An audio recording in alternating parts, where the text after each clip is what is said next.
The only option is Nico Karma, unless Pargilly has been cooking a mean Lucian support while we were not looking, which I don't think that's the case. Yep, Yep, we see the there Lucian goes the moving into swap. mid lane. So Nico Karma and yeah, Max Crysball Misfortune makes more sense. Definitely a champion that he's been playing or has played before. There we go. Where are you at right now? I'm at 15 seconds. Oh, I need to fast forward then a little bit. 19, 20. Yep, okay, cool, we're synced. Yeah, well, it looks like we're seeing the invade here from Pieces of Hate, looking like they're trying to pass through topside here to try and find something. Will just be a standard 5-point here from the side of Ever Since. But it has been spotted out by Nidalee, and she will just jump away to safety.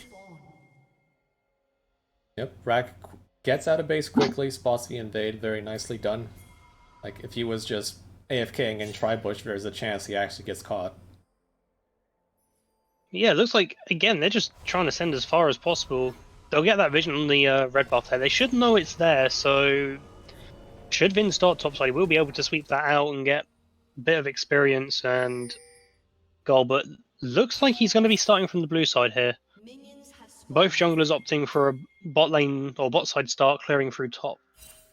Yeah, going into this game, I expected this outcome. Like, PCS wants to play through top simply because they have a Jax. It is just a very profitable choice if he gets ahead.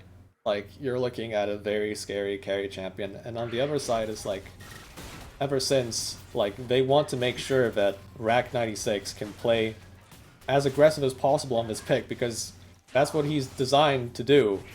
Like, Nidalee cannot really let the foot off the gas at any point. You have to basically be doing this every single time you have a grass proc. You have to walk in, get that auto, jump right into the brush, and just rinse and repeat. That usually means your lane is getting pushed as well. Yeah, interesting that there was actually a leashless start from Belbeth from the Raptors there. Although they did end up having a ward in that bush, so they did find out. It was swept by Belbeth. But yeah, looks like we are just going to see both junglers clearing towards this top side. Yeah. So level 2 advantage does fall onto Ever Since, but they're not able to find anything from it. Jack's also top lane. He has to fully respect the Nidalee. Can't really jump without the level 2, and even then, if he jumps in with the leap strike, Nidalee can... Yep, she can create that distance, and the stun is not going to land. But here comes a Rinz with the... Hold on. That's the Rinz level 2 roaming top! Or are they just going to get this kill? Flash is committed, but here comes Vince! He's going to save his top laner! And the first blood falls to Ever Since! Oh my goodness. The read! So that was a brilliant turnaround there. Vin's coming to the rescue, making sure Rack stays alive this time. Yeah, I was going to say, I was watching that Lucian just walking up the river there. It got pinged out, but Rack just didn't respond in time, although it just ended up being a really good bait. Well, I guess maybe Vince was, like, calling out to stay in the fight. Just try and turn this around, which they did. But it was... It was very close, but what this allows is like a lot more freedom for the Lissandra, and also frees up the top lane matchup. Vi gets a kill, really well done from Ever Since to start out this game. Good adaptation. So it looks like we are going to be seeing the repeat gank here. Uh-oh. But here comes Vi once again. Can Rack buy enough time? He doesn't have flash anymore, but he is mobile. Betimu will get this kill though. And that was a little bit too much, it seems. Pieces of Hate finally punish the top laner for his sins. Having the wave in that position, you will attract the attention of the enemy jungler, 100%. Oh, we might see a fight. Bot lane as well, the root will land. That's just a kill for Pieces of Hate. Will it be traded? Pargilly, with the auto attacks, he's going to take that kill. See, and it's a double. That's what I was talking about earlier. If that Nico Roots lands, it's pretty much just a kill. And yeah, landing it on the Ash there, who didn't have the cleanse. Obviously, MF has it in this case. Has ended up burning it on the Ignite there and doesn't get out of her life, so they're even more susceptible now to those Nico roots into kills. But yeah, it's aside from the top lane blunder, they're winning across the map right now for the most part, as Lissandra didn't really get too much off of Arin's roaming.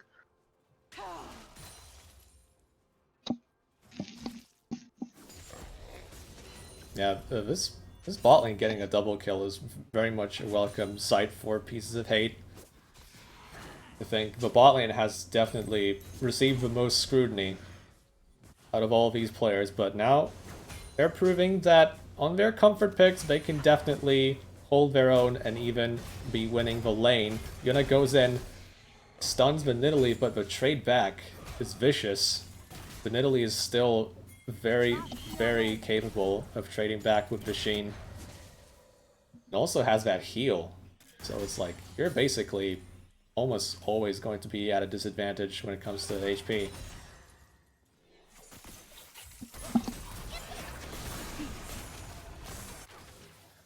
We are seeing the gank coming through mid lane here. Renz will get targeted. No flash. Nice flash from Lissandra. The barrier comes in too. Will he escape? Belveth, the answer is no, and now it's a 1v1, but it's ever since coming in first, so Bedamu has to run away, but he's getting auto-attacked with the red buff on. I don't think he can get away. Still has flash though. I think he's fine. Yes, he is. So that's all it's going to be. Just Ren's dying once more. Yuna actually going for the all-in, but the Ignite is going to discourage him. Yeah, Rack obviously playing a pick like this, you can't even afford taking the teleport. You have to take an aggressive summoner to push your lead. It's exactly what he's doing. But you just have to wonder what kind of, like, what it's going to mean for the rest of the game. Because yeah, they will... That Jax does have the only teleport in this game. So when it comes to freedom to play the map, Pieces of Hate have a lot. That stopping that back is no flash really now. bad for Rack. Yuna, almost gets that kill. The Nidalee Doesn't quite get the kill, but yeah, delays that back heavily. So that's going to be a huge wave that's going to end up crushing onto that tower that she won't get to collect. Which, as you said, with this early game being basically her lifeline, that is not what you want happening to you for the greedy recall. Yep. Might lose a little bit here. Yeah, but that Cannon is probably going to go down. Like, about half of this wave will probably just meet its end from the tower. Yeah, just looking at win conditions here for Ever Since, and it's quite tough as Pieces of Hate, once again, going aggressive. It's even right now in the bot lane in terms of CS, but yeah, that early double kill means that Nico is able to apply a lot of pressure with her item advantage. And also Cargilly really stinging with those mantra Qs as flash from Vince into mid lane. The CC chain lands. Arin's though with the culling. A lot of damage in reply, and the counter gank is there from both the jungler and the top laner. They work in tandem to save Private Arin's life. Well, maybe Private Arin's is a bit of a disrespect to his name, but they save him nonetheless. Very nicely done. Rack was unable to reply. He was just busy pushing that wave in. Jax found a window. So, and again, it all, with that Jax being able to move down there, it all comes down to stopping that back, having the fight, causing that huge wave to get crashed on the tower. So if Rack moves, like, it's just a huge risk for him to move down, because what he's losing top lane from that wave just hitting the tower, it's cutting your losses either way, because he could have moved down and got something, but the amount of resources he loses that way is just, yeah, very close on the Lucian recall there, barely missing out. But one thing I have noticed in this game is Trade L has taken armor into the double AP bot lane. Oh, which is, well, that's not a perfect choice. Let's say, not ideal. with with the constant pressure from Nidalee in the top lane, ever since are able to get that Rift Herald, and they will place it right away. Time Gear on the Vi. He's going to help Rack 96 make that lead grow even bigger.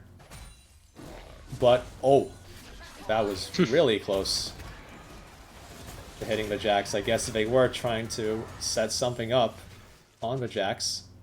Didn't quite work out. Oh, I don't know if Vi wants to take this fight. They will fight for a Skull Crab regardless. The bot lane will soon follow, but Yuna is closer to the fight. Guess that will be the end of it. They really wanted to get the kill here, but it was a little bit too hasty, I think, from Vince on the buy. There was no real follow-up to speak of. Now Rack 96, he has the wave bouncing to his side. So it's once again Jax in a lot of trouble. He has to probably call his jungler to fix the wave state right now. It's a bit of a pain. Yeah. Nidalee can just keep doing this every single time. Just proc the grasp, go back. Even if you try and choose your moment to go in, it's like you can't keep up with the mobility. And both junglers are heading top lane. We might see another 2v2 as Yuna is jumping in, but he is going back immediately. Oh, the enchanted crystal arrow just barely misses better move, but now he's ready to get some damage down. We're going to get the kill on Yuna, however, who overestimates his abilities a little bit. And once again, Vince is making sure that this top lane lead stays the way it is. So it is interesting, we haven't seen, as of right now, the mid and bot have swap places, but that Mantra Q is just completely trunking Trade L, and yeah, he's just forced to back. That's a Karma without any ability power aside from her support item. That hurts. The early game potential from Karma is always something that you have to take advantage of if you're a PCS, and that's exactly what we're doing. Let's look at the Drake timing. It's 1 minute 30 until the next one. The bot lane is back to their starting position here. They caught Kill Vanilla on the root. They might just commit to this all in. Nika with the Pop Blossom. It's going to hit Cargilly, however, and that is a kill for Ever Since.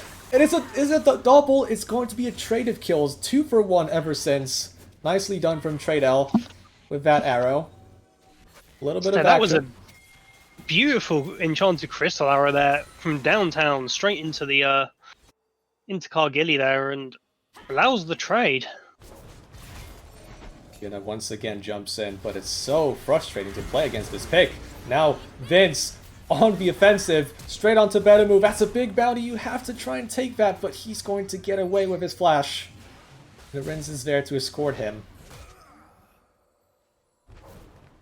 Yuna once again going in, but all of it just, it feels so fruitless. It's like Jax, every time he goes in, like he's gaining absolutely nothing with these trades. He's trying as hard as he can, but it's just not, like the health bar is not moving. The heal and the grass procs. Nidalee's pretty much constantly full HP. She's going to just take these plates as well. Maybe unpunished? Okay, now get some damage back on. Oh, Rack 96. He's overstayed his welcome, most likely. Lorenz, I think he has the damage to turn this around. Rack goes in, but the Q gets blocked. As we said, the Cougar Q can be denied by the Counter-Strike. And that was a step too far from Ever Since's top laner. As we start the Dragon contest on the other side, they don't have the mid laner from this fight right now. The Enchanted Crystal Arrow is not going to hit anyone, but Frostmoth goes in, not really assisted by his team. It was not the play. The other members of PCS were disengaging. It was not a coordinated effort at all. Now Arinz is here, but he's just going to get cleansed up. But here comes the TP from the other side. PCS still want to fight this. and they will get multiple kills most likely. Killer Vanilla just about gets away. Max Crisp now in trouble. Belveth can't scale that wall, so it's just one kill at the end of the day.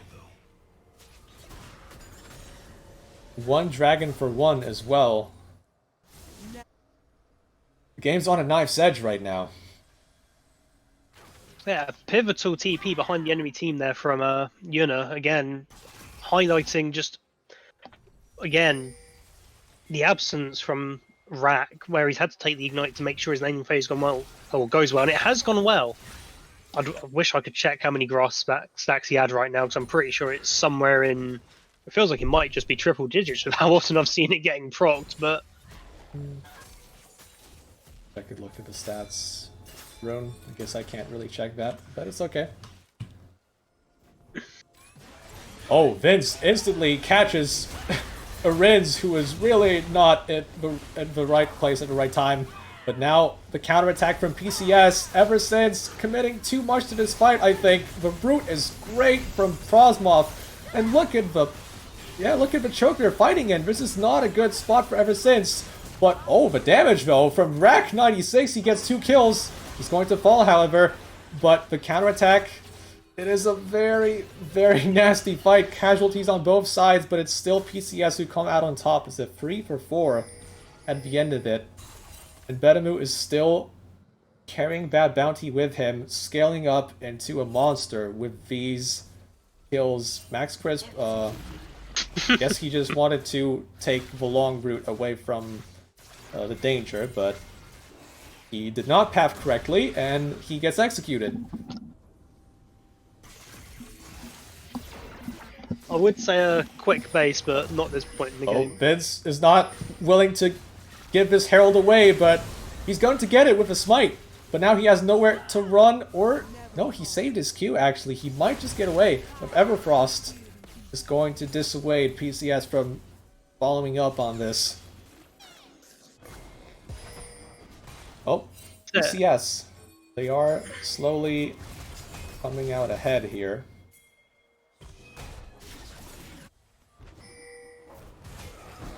Feels like the Jax versus Nidalee matchup is slowly moving towards the other direction. As Jax gets more points in his abilities to reduce the cooldowns, and also just Divine Sunderer helping with the trades. Yeah, I don't even know what I would pick as a first item personally if I were to play this matchup, but never mind. We have another fight going. Enchanted Crystal Arrow onto Cargilly. That is just going to be a clean pick. Right before the Heralds hits this mid lane tier 1. Can they get this down, however? Betamu is here to assist. Frosmoth is going to commit to his defense, but he is going to meet his end. It's a 2-for-1 trade, as ever since now have to protect his jungler. The cease and desist comes out and they burst him down so fast. It's a 3-for-1. They get an additional charge on that Rift Herald mid lane. Action happening on all sides of the map right now, as Arins also takes down that top lane turret, and Rack 96 is still pressuring. But yeah, but with everything happening in that fight, that actually, I think for the first time this game, puts Eversense in the lead for gold. Not by much, and not for Max much longer, Crisp is caught in the shop! Oh no! And we're back to even. Boris distracted him. Boris distracted him. He was haggling for the item. He was trying to bring the price down, but then Arins caught him unawares. Yuna, he's going to call his friends. That's still a trade of kills, though. Yuna falls down to the Nidalee. Actually ends up being better with them getting the shutdown and the assist gold from that kill. But yeah, for all intents and purposes, a very neck and neck game still. Very 200 gold between it. Both of them have 1 Drake apiece. And as it stands, we're gearing up for this Drake fight here. Although it looks like they're going to choose to just leave. Eversense don't really want to approach with the threat of the Nico. Like, that ultimate in chokes like this, pretty potent. But now they're walking in, however. The Enchanted Crystal Arrow is just there to stop them from engaging onto Eversense. Does get tanked by the Nidalee clone, so... Not Nidalee, Nico, Jesus Christ. Yeah, that will just end up being a completely free Drake here for the side of Pieces of Hate, and looks like we're just going to go back into neutral again. Again, it's ever so close this game so far. Still 200 gold between it. Yeah, it feels like it's all about how much Eversense can milk out of his Nidalee split push, really. Now has the Hull Breaker. They're going to continue this side lane pressure. But yeah, with the Ashe and the Vi, it's like how much you can get done when Jax and Nidalee are busy doing their thing. The Crystal Arrow is always an option if you want to attack the side lane. But it's hard to land it if it's cross-map.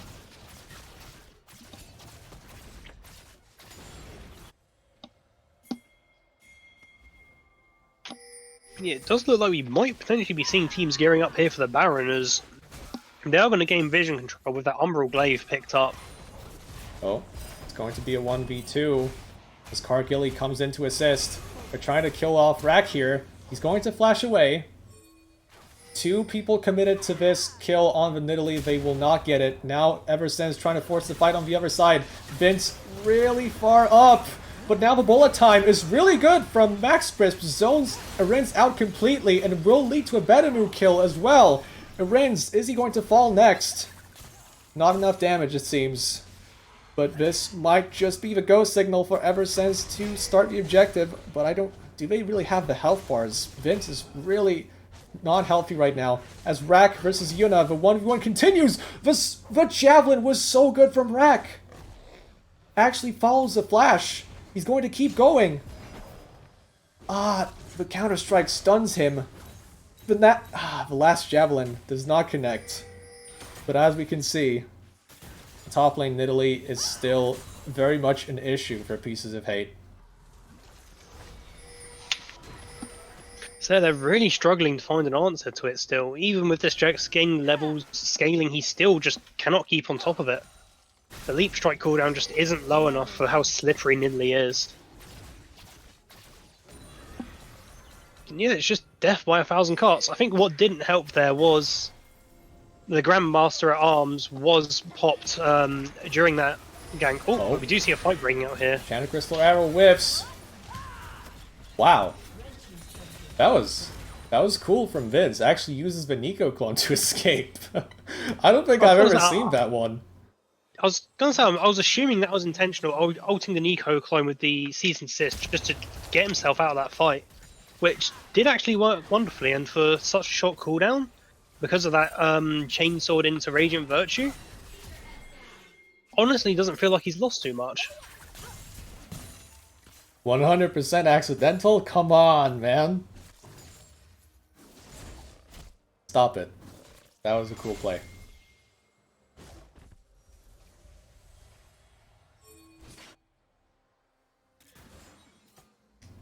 Anyways, another dragon timer is fast approaching. But it really feels like Eversense actually have more tools to start off these fights, or rather they're just on... Yeah, they do have more tools to start fights, and they're on shorter cooldowns. So if they are on the initiative, they come up to these objectives first, there are simply more opportunities for them to get the fight on their terms. The Enchanted Crystal Arrow is always something that you have to be wary of. The maximum stun pretty much can guarantee a pick.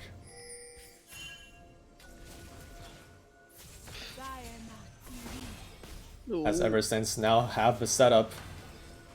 Brack firmly planted in the top lane. He's going to continue that pressure. Yuna grouped with his team.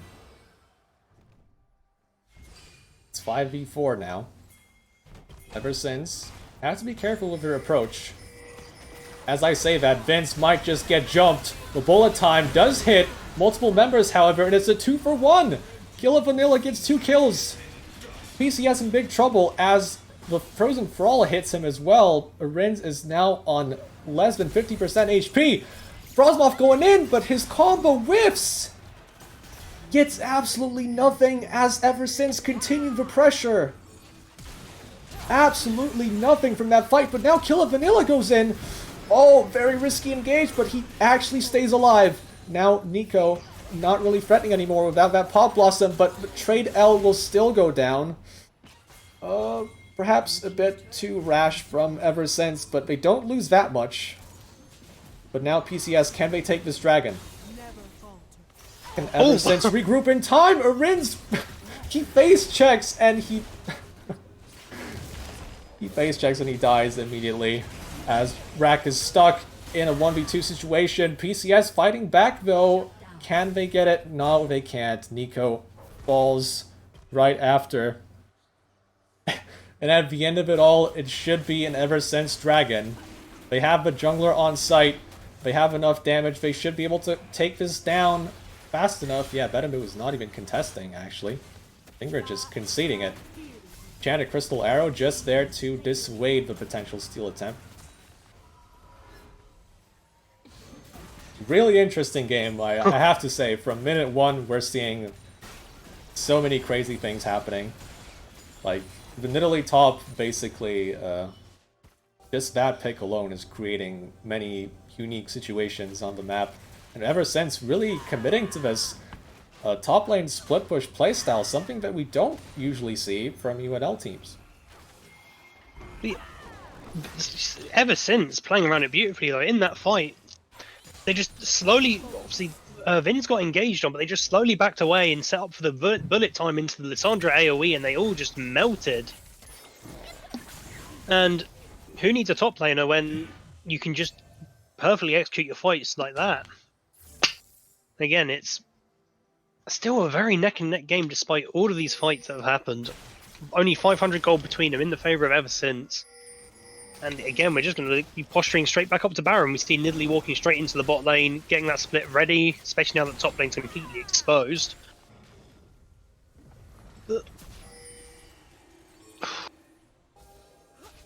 Yeah, I don't know what to make of this game. Yeah, PCS are definitely still in this, but it really feels like the Nico engage has to, like, be so much more in terms of value in order for them to profit, as Betamu is now going to get picked off. Oh, it's actually Frostmoth with the Nico disguise, I'm sorry. Wow. Well, that's still bad for PCS, though. They're still getting picked on, but now they're re-engaged. Is it going to be enough? They get the kill on Vince. That might just be it if they want to get the Baron. Rins continues the offensive. Rack's still in the split push. They have to get away. They have to try and stay alive, but Trade L cannot cover the distance fast enough. He does not have flash. And it's just going to be PCS taking the Baron, the Jax answering the Nidalee.